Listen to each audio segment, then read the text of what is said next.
আসসালামু আলাইকুম। সিএসএস বাংলা টিউটোরিয়ালে সকলকে স্বাগত জানাচ্ছি আমি মামুন। ওকে বন্ধুরা, আজকে আমরা দেখব কিভাবে সিএসএস আসলে লিখতে হয় সেইটা সম্পর্কে জানবো। তো আমরা যদি আমাদের ওয়েবসাইটে সিএসএস ব্যবহার করতে হয়, সর্বপ্রথমে একটা সিএসএস এর ব্যবহারের একটা স্ট্রাকচার আছে, একটা গঠন আছে, সেইটা জানবো। আমরা দেখি কিভাবে লিখতে হয়। তো সর্বপ্রথম যেটা ব্যবহার করতে হবে সেটা হচ্ছে সিলেক্টর।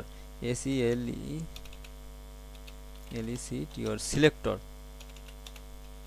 সিলেক্টর দেন সিলেক্টর দেওয়ার পর আমরা সেকেন্ড ব্র্যাকেট শুরু করব অ্যান্ড সেকেন্ড ব্র্যাকেট শেষ করব। এই সেকেন্ড ব্র্যাকেটের মাঝে মাঝে আমরা লিখব প্রপার্টি, PROPERTY প্রপার্টি, অ্যান্ড তারপর আমরা কোলন দেব। কোলন দেওয়ার পর ভ্যালু, ভ্যালু। তো এইটা হচ্ছে সিএসএস ব্যবহারের একটা ফরম্যাট। আমরা সর্বপ্রথম সিলেক্টর ব্যবহার করব, দেন আমরা সেকেন্ড ব্র্যাকেট দেব, তারপর সেকেন্ড ব্র্যাকেট শেষ করে দেবো, এর মাঝে প্রপার্টি ভ্যালু ব্যবহার করব। এভাবে আমরা আমাদের সাইটে সিএসএস ব্যবহার করব। কিন্তু এখন এভাবে, যেমন একটা উদাহরণ দিয়ে দেখি, যেমন আমরা সিলেক্টর হিসেবে যে কোনো ট্যাগ, যেমন পি অথবা H1, আমরা H1 জানি হেডলাইনের জন্য H1, যে কোনো ট্যাগ সিলেক্ট করব। সিলেক্টরটা বলতে বোঝাচ্ছে এইটুকুই যে আমরা আমাদের ওয়েবসাইটে যে সিএসএস দ্বারা কোনো এইচটিএমএল কোডকে মডিফাই করব, সেটা আমরা কাকে আসলে মডিফাই করতে চাচ্ছি, আমরা কার জন্য কাজটি করতে চাচ্ছি সিএসএস দিয়ে, সেইটি আমরা নির্দিষ্ট করব সিলেক্টর দিয়ে। তো আমরা সাপোজ H1 যত আছে আমার ওয়েব পেজে, সেই H1-এ আমি কাজ করতে চাচ্ছি। কি কাজ করব সেইটা আমি এইখানে দেব প্রপার্টিতে দ্বারা বুঝাতে, এই প্রপার্টি দিয়ে আমি বুঝাবো আসলে আমি কি কাজ করতে চাই। আমি যদি ব্যাকগ্রাউন্ড কালার দিতে চাই তাহলে আমি ব্যাকগ্রাউন্ড কালার দেবো। আমি যদি শুধু টেক্সটের কালার দিতে চাই, শুধু আমরা কালার দেবো, COLOR কালার দিলাম। কালার অ্যান্ড ভ্যালু, এখন বিভিন্ন প্রপার্টির ভ্যালু বিভিন্ন রকম হবে। যেমন আমরা কালারের ভ্যালু দিলাম রেড, রেড। এই জন্য এভাবে আমরা চাইলে একাধিক প্রপার্টি ব্যবহার করবো। এভাবে মাঝে আমরা এই সেকেন্ড ব্র্যাকেট শুরু এবং শেষের মাঝে একাধিক প্রপার্টি ব্যবহার করব। তো আমরা একটু সাজাই লিখি সুন্দরভাবে, কালার রেড। ওকে, কালার রেড ব্যবহার করলাম। তারপর আমরা এরকম আমাদের প্রয়োজনে আমরা আরও অনেক আছে, আমরা ব্যাকগ্রাউন্ড কালার ব্যবহার করতে পারি, লাইন ব্যবহার করতে পারি। যেমন আমরা টেক্সট লাইন দিলাম, টেক্সট ALIGN টেক্সট এলাইন। আমরা যদি এখানে কালার দেই রেড, ব্লু, তাহলে কি হবে? আসলেই হবে না, কারণ যেইটা প্রপার্টির জন্য যেইটা ভ্যালু আসলেই সঠিক সেইটা ব্যবহার করতে হবে। তো টেক্সট এলাইন অবশ্যই আমাদের লেফট, রাইট, সেন্টার যে কোনো হতে পারে। তো আমরা এইরকম দিতে পারি, সেন্টার। তো এইটুক ব্যবহার করলাম। তো আমরা যদি আমাদের ওই HTML পেজে আমাদের সিএসএস গুলো ব্যবহার করতে চাই, তাহলে তো ডাইরেক্ট এভাবে দিলে কাজ করবে না। আমরা দেখব কিভাবে আমাদের HTML কে মডিফাই করার জন্য আমরা সিএসএস ব্যবহার করতে পারি। ওকে, তো আমরা একটা ক্যান্সেল করি। এখানে আমরা সিএসএস নামে একটা নতুন ফোল্ডার করে নেই। এই ফোল্ডারটি আমরা আমাদের ফেসবুক, আমরা লিঙ্কটা ড্রপ বক্সে দিয়ে দেবো, আপনারা ডাউনলোড করে নেবেন, অথবা আমাদের সাইট থেকে ডাউনলোড করবেন, অথবা আপনারা আমাদের ফেসবুক গ্রুপে দেখতে পারেন, সেখানে ডাউনলোড লিঙ্ক দেওয়া থাকবে, সেখান থেকে আপনি ডাউনলোড করে নেবেন। আমরা সিএসএস নামেই করি। ওকে, সিএসএস এ আমরা নতুন একটা পেজ নেই, index ডট HTML। অবশ্যই আমরা HTML পেজ নেব এবং এই HTML পেজে CSS ব্যবহার করব। ওকে নেই, তো আমাদের আগের আমরা HTML পেজের জন্য আমরা কাজ করে রাখছিলাম জাস্ট এমনিতে একটা পেজ, একটু কপি করে এখানে পেস্ট করে রাখি দিই। এইটা আমরা মাঝে একটা H1 যেটা আমরা লিখলাম, আমরা H1 ট্যাগ ব্যবহার করি, একটা H1 /H1, এর মাঝে আমরা একটা কিছু লিখি, welcome to jana.com। ওকে, আমরা লিখলাম, এটা একটু আমরা ওপেন করে দেখি কি রকম আসতেছে। ওকে, আমাদের ওয়েলকাম টু jana.com আছে। আমরা এখন চাচ্ছি আমরা সিএসএস ব্যবহার করে এইটাকে মডিফাই করব, এইটাতে কিছু টেক্সট ব্যবহার করব, হয়তো ব্যাকগ্রাউন্ড কালার ব্যবহার করব, তারপর আমরা হয়তো কালার ব্যবহার করব, ব্যাকগ্রাউন্ড বিভিন্ন প্রকার সিএসএস ব্যবহার করব।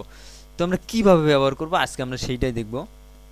একটা ওয়েব পেজে অথবা একটা এইচটিএমএল পেজে যদি আমরা সিএসএস ব্যবহার করতে চাই, সেইটা হচ্ছে 3 পদ্ধতিতে ব্যবহার করা হয়। 3টা পদ্ধতি। নাম্বার 1 হচ্ছে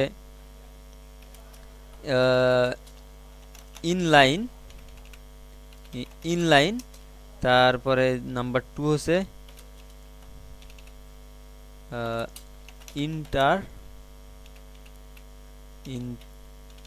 ইন্টারনাল, অ্যান্ড নাম্বার 3 হচ্ছে এক্সটার্নাল। ওকে, আমরা এই 3 পদ্ধতিতে আমাদের যে কোনো ওয়েব পেজে যে কোনো ট্যাগের জন্য আমরা সিএসএস ব্যবহার করতে পারি। আমরা আসলে সিএসএস কিন্তু ট্যাগের জন্যই ব্যবহার করব, কারণ আমাদের সম্পূর্ণ এইচটিএমএল পেজটাও একটা ট্যাগের মাঝেই আছে, এইচটিএমএল পেজের মাঝেই আছে। এর বাইরে এইচটিএমএল বাইরে উপরে বা নিচে কিন্তু আমরা কোনো কিছুই ব্যবহার করব না, আমরা সম্পূর্ণ এইখানেই ব্যবহার করব, অথবা বডি ট্যাগের মাঝে ব্যবহার করবো, হেড ট্যাগের মাঝে ব্যবহার করব, বা আমরা H1-এর মাঝেই H1-এর যা লেখার দরকার সেগুলো ব্যবহার করব। আসলে সিএসএস দ্বারা আমরা শুধু ট্যাগের যে কার্যক্রম আছে এটাকে সৌন্দর্য বা এটাকে মডিফাই করার জন্য সিএসএস ব্যবহার করি। তো আমরা সিএসএস হলো 3 ভাবে ব্যবহার করতে পারি। একটা হচ্ছে ইনলাইন, ইন্টারনাল, এক্সটার্নাল। ইনলাইন হচ্ছে যদি আমরা সাপোজ আমরা H1-এর জন্য আমরা সিএসএস ব্যবহার করব, তো আমরা যে এখানেই সিএসএস ব্যবহার করি, STYLE, স্টাইল অ্যাট্রিবিউট ব্যবহার করে এখানে আমরা সিএসএস ব্যবহার করব। জাস্ট আমাদের এখানে স্টাইল একটা অ্যাট্রিবিউট, এই স্টাইল অ্যাট্রিবিউট ব্যবহার করে আমরা এখানে সিএসএস ব্যবহার করতে পারি।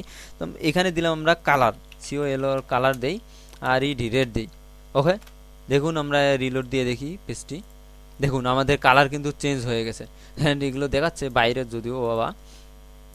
আমাদের ওয়েলকাম টু চেনাজানা.com এটার কালার আমরা চেঞ্জ করলাম সিএসএস দিয়ে। ওকে, আমরা সিএসএস দিয়ে কালার চেঞ্জ করলাম। তো এইটা হচ্ছে ইনলাইন সিএসএস। কারণ কি আমরা এই যে H1-এর জন্য আমরা সিএসএস ব্যবহার করব, কোথায় ব্যবহার করব, এই জায়গায় ব্যবহার করলাম, সেই জন্য এটা ইনলাইন। আর একটা হচ্ছে ইন্টারনাল মানে এই পেজেরই এক জায়গায় বলতে সাধারণত সবসময় আমরা হেডারেই ব্যবহার করব। আমরা হেডারে সিএসএসটা ব্যবহার করতে পারি। হেডারে যদি আমরা সিএসএস ব্যবহার করতে চাই তাহলে আমাদের STYL style type txt text /css and style tag শুরু করলাম, আমরা স্টাইল ট্যাগ শেষ করে দেই STYLE স্টাইল। এই যে আমরা স্টাইল শুরু করলাম, দেন আমরা এইটার মাঝে আমরা সিএসএস কোড ব্যবহার করতে পারি। সিএসএস কোড ব্যবহার করে আমরা এখানে কাজ করতে পারি। তো আমরা এখানে একটু সিএসএস কোড লেখাই আছে, এটাই দিয়ে দিই, কপি করে দিই,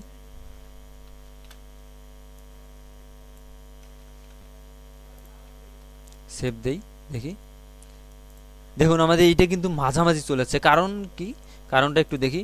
আমাদের কালার রেড, এইটাও রেড দেওয়া আছে, এইটাও রেড দেওয়া আছে, ওই জন্য এইটা দুইটাই কাজ করছে। তো আমরা একটা উঠাই দিই এমনিতে আপাতত। দেখুন আমাদের এইটা কিন্তু কাজ করতেছে।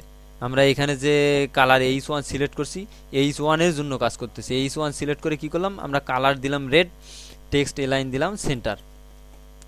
তো আমরা যদি চাই যে আমাদের বডি দিয়ে কাজ করবে, তো জাস্ট আমাদের সিলেক্টর হচ্ছে বডি, BODY বডি, আমাদের ট্যাগ নেম আমরা এই জায়গায় লিখবো, এই জায়গায় কোড লিখবো, BACKGROUND কালার দেই। এগুলো নিয়ে আমরা পরবর্তীতে বিস্তারিত আলোচনা করব। ব্যাকগ্রাউন্ড কালার কি টেক্সট লাইন, এগুলো নিয়ে প্রত্যেকটা নিয়েই আলাদা আলাদা করে আমরা আলোচনা করব। তো জাস্ট এমনিতেই বুঝেন একটু। SIL সিলভার দেই, সিলভার দিলাম। ওকে, এখন যদি আমরা লক্ষ্য করি, দেখুন সম্পূর্ণ পেজের কালার কিন্তু সিলভার হয়ে যাবে। দেখুন সম্পূর্ণ পেজের কালার সিলভার হয়ে গেল। তো আমরা কি করলাম, এখানে বডিকে সিলেক্ট করলাম, বডিকে সিলেক্ট করে বডির কালারটা দিলাম। তাহলে আমরা বডির মাঝে যা কিছু আছে সম্পূর্ণই উপর এই প্রভাবটা পড়বে। অ্যান্ড আমরা পরবর্তীতে ব্যবহার করছি H1-এ এখানে আমরা কোড লিখলাম, মানে সিএসএস দিলাম। জাস্ট এইটা কাজ করবে কি, H1-এ ব্যবহার করলাম। তো এভাবে আমরা ইন্টারনাল ব্যবহার করতে পারি। এখানে দেই ইন্টারনাল। ওকে, আমরা নতুন একটা নেই, কন্ট্রোল দিয়ে এটা H2 দেই, তাহলে আমাদের বুঝতে সুবিধা হবে। ইন্টারনাল দেই এবং H1-এ আমরা ইনলাইন দিলাম। ওকে, আমরা ইন্টারনাল দিলাম, এখানে H2-তে ইনলাইন দেখি। ওকে, আমাদের H2 চলে যাচ্ছে। অ্যান্ড এইটার আমরা কালারটা একটু চেঞ্জ করে দেই, GRNN গ্রিন। আমরা এবার দেখব কিভাবে আমরা এক্সটার্নাল ব্যবহার করতে যাই।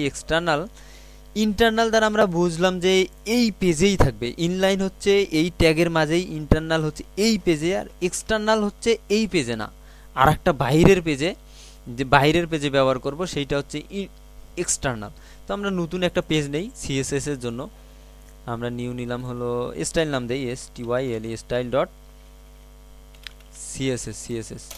ওকে, এইটাতে তো ওপেন করি, আমরা এইটুকু কপি করে দেই এটাতে। ওকে, এইটা আমাদের সিএসএস। আমরা এটা দেই H3 লিখি একটা, তাহলে আমাদের বুঝতে সুবিধা হবে। H3 তে কাজ করাবো। দিস ইজ লাইন 3 and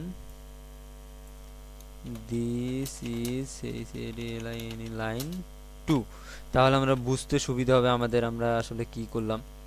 এখন এইটা হেডলাইন 3, এইটা হেডলাইন 2। ব্যাকগ্রাউন্ড কালারটা ভালো লাগছে না, আমরা এইটাকে F1 দিই, এটা সুন্দর একটা কালার। ওকে, আমরা এটা দিলাম। এইটা আমাদের, এটা আমরা ইনলাইন এক্সট্রা ইন্টারনাল ব্যবহার করছি, এইটাতে ইনলাইন ব্যবহার করছি, এইটাতে আমরা এক্সটার্নাল ব্যবহার করব। জাস্ট আমরা এখানে স্টাইল ডট সিএসএস নামে ব্যবহার করলাম। এইটাতে আমরা H3 দেই, সিলেক্ট করি। এই সিলেক্টে আমরা কালার দেব ব্লু দেই, BLU ব্লু। টেক্সট লাইন সেন্টারেই দিলাম, 6 রাইট দেই, RIGHT রাইট। ওকে, এখন দেখি আমরা এখানে রিলোড দেই, আসলে কিন্তু কাজ করছে না। এই H3 তে এইটা কাজ করছে না। কারণ কি? কারণ হচ্ছে আমরা যে এখানে স্টাইল ডট সিএসএস নামে ব্যবহার করলাম, একটা পেজ নিলাম, কিন্তু সেইটা কি জানাই দিছি যে আমরা এই HTML আমরা ওই স্টাইল নামে পেজ ব্যবহার করছি, ওইটাকে এখানে অ্যাড করে দিন। তো যদি এরকম হয়, আমরা যদি এক্সটার্নাল সিএসএস ব্যবহার করি, তাহলে আমাদের অবশ্যই সেই পেজটা লিঙ্ক করে দিতে হবে। Link relation STYLESHWT style sheet type text slash CSS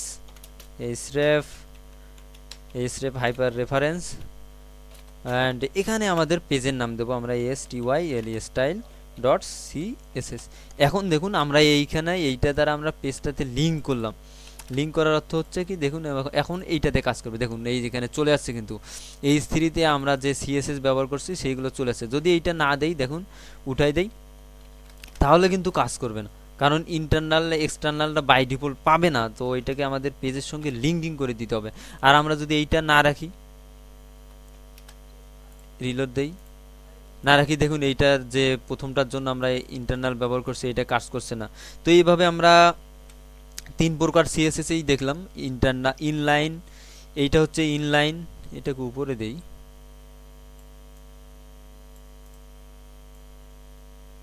এইটা হচ্ছে আমাদের, এটা থাক এখানেই থাক। তো এইটা হচ্ছে আমাদের ইনলাইন, আমরা ইনলাইন ওই ট্যাগের মাঝেই ব্যবহার করলাম। আর এইটা হচ্ছে আমাদের ইন্টারনাল, মানে আমাদের এই পেজের মাঝেই CSS ব্যবহার করছি। অ্যান্ড এই স্টাইল ডট CSS এইটা হচ্ছে আমাদের এক্সটার্নাল। তো আমরা এখানে রাখতে পারি, যদি আমাদের কোনো কারণে CSS অনেক ফাইল হয়ে যায়, তো আমরা যে কোনো একটা ফোল্ডারের মাঝে এইটা CSSটা রাখতে পারি। সেক্ষেত্রে কিন্তু এমনিতে বাই ডিফল্ট আসবে না, দেখুন আসছে না, কারণ আমরা একটা পেজের মাঝে রাখছি, সেই জন্যই আসতেছে না। তো আমাদের অবশ্যই এখানে আমাদের যে, সরি পেজের মাঝে না, আমাদের ফোল্ডারের মাঝে রাখছি, সেই জন্য আমাদের অবশ্যই ফোল্ডারের নাম স্ল্যাশ দেওয়ার পর আমাদের ফাইলটির নাম দিতে হবে, তাহলে অবশ্যই আসবে। দেখুন এখন চলে আসছে। তো এইভাবে আমরা ফোল্ডারের মাঝে রাখতে পারি CSS। তো এগুলো আপনারা প্র্যাকটিস করুন ভালোভাবে। ইন্টারনাল, ইনলাইন, ইন্টারনাল, এক্সটার্নাল আমরা বিভিন্ন সময় বিভিন্ন ব্যবহার করব। সাধারণত আমরা যখন বড় প্রজেক্ট করব তখন এক্সটার্নালটাই বেশি ব্যবহার করা হয়, কারণ একটা পেজেই আসলে এতগুলো রাখা সম্ভব হয় না। তো আমরা আপাতত প্র্যাকটিস করার জন্য ইন্টারনালেই বেশি ব্যবহার করব, কারণ একটা পেজেই যাতে আমরা সুন্দরভাবে বুঝাতে পারি, সেজন্য ইনলাইন ব্যবহার করব। এবং দেন পরবর্তীতে যখন আমরা কোনো একটা প্রজেক্ট করব, তখন আমরা এক্সটার্নাল ব্যবহার করে সুন্দর একটা প্রজেক্ট তৈরি করার চেষ্টা করব। তো আপনারা এগুলো চেষ্টা করেন, প্র্যাকটিস করেন। নেক্সট টাইম আমরা প্রত্যেকটা বিষয় নিয়ে আলোচনা করব, যেমন ব্যাকগ্রাউন্ড, বিভিন্ন বিষয়গুলো যেগুলো আছে এগুলোকে স্টেপ বাই স্টেপ আলোচনা করব। ওকে, সকলে ভালো থাকুন, সুস্থ থাকুন, ধন্যবাদ সবাইকে, আল্লাহ হাফেজ।